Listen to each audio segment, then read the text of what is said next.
भारत के विदेश मंत्री एस जयशंकर सोमवार 30 दिसंबर को कतर की आधिकारिक यात्रा के लिए रवाना हुए।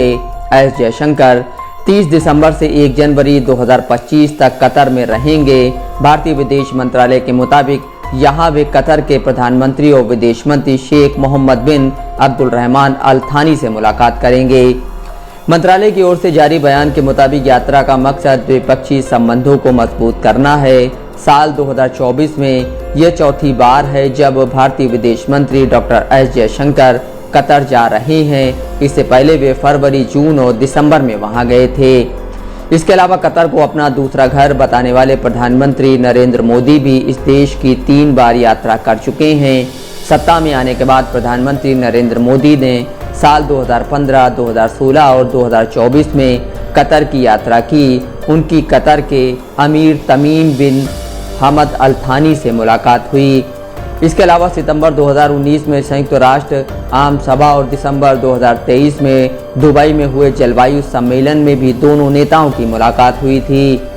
भारत के वैश्विक लिक्विफाइड प्राकृतिक गैस यानी LNG का करीब 50% और LPG का करीब 30% हिस्सा अकेले कतर से आयात होता है। फरवरी 2024 में दोनों देशों ने अगले 20 सालों के लिए एक अहम समझौता किया था।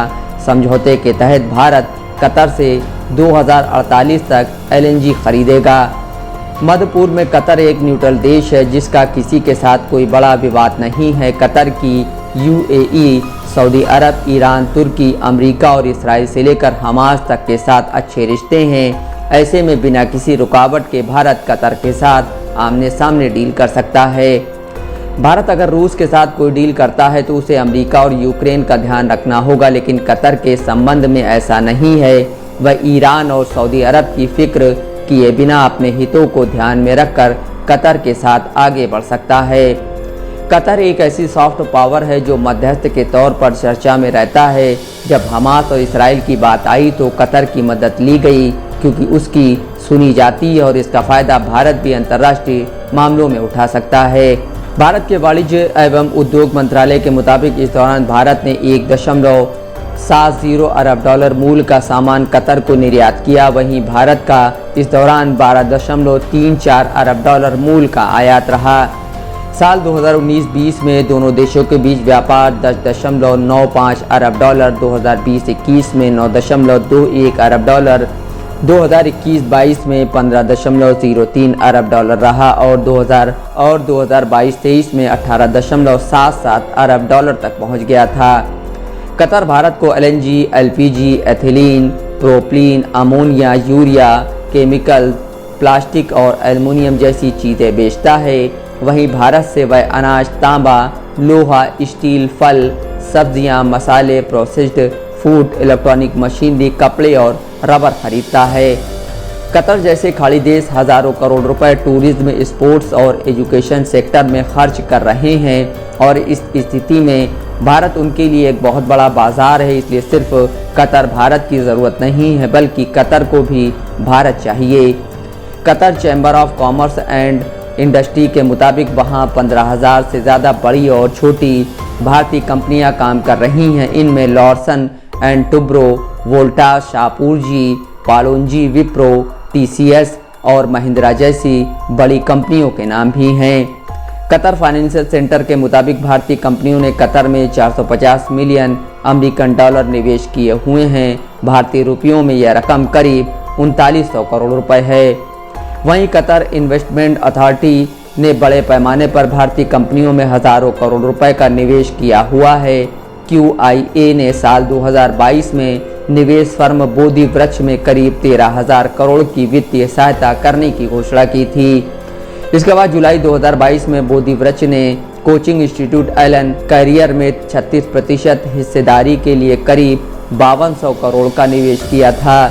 नरेंद्र मोदी ने खाड़ी देशों के साथ भारत के रिश्तों को नया आयाम दिया है और अरब देशों में एक दूसरे के साथ प्रतिस्पर्धा की भावना भी दिखाई दे रही है। कतर देखता है कि सऊदी अरब भारत में निवेश कर रहा है, UAE निवेश कर रहा है, तो वो पीछे क्यों रहे।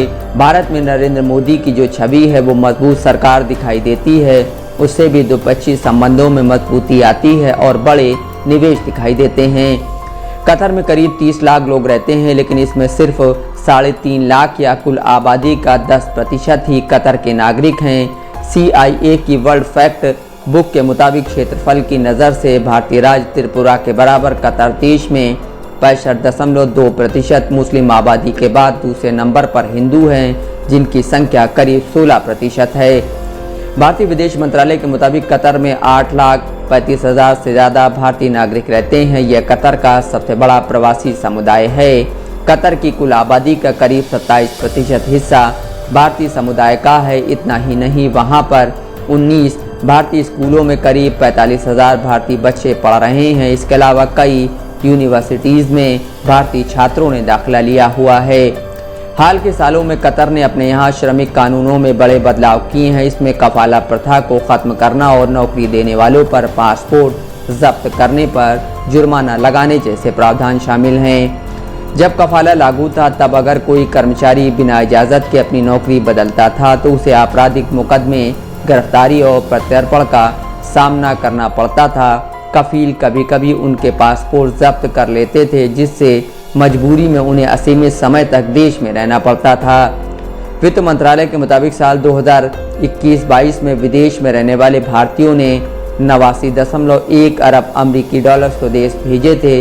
इसमें कतर से आने वाले पैसों की हिस्सेदारी 1.5% थी। भारतीय रुपयों में ये पैसा करीब 11,000 करोड़ के करीब है। Bureau report, Dastak live news.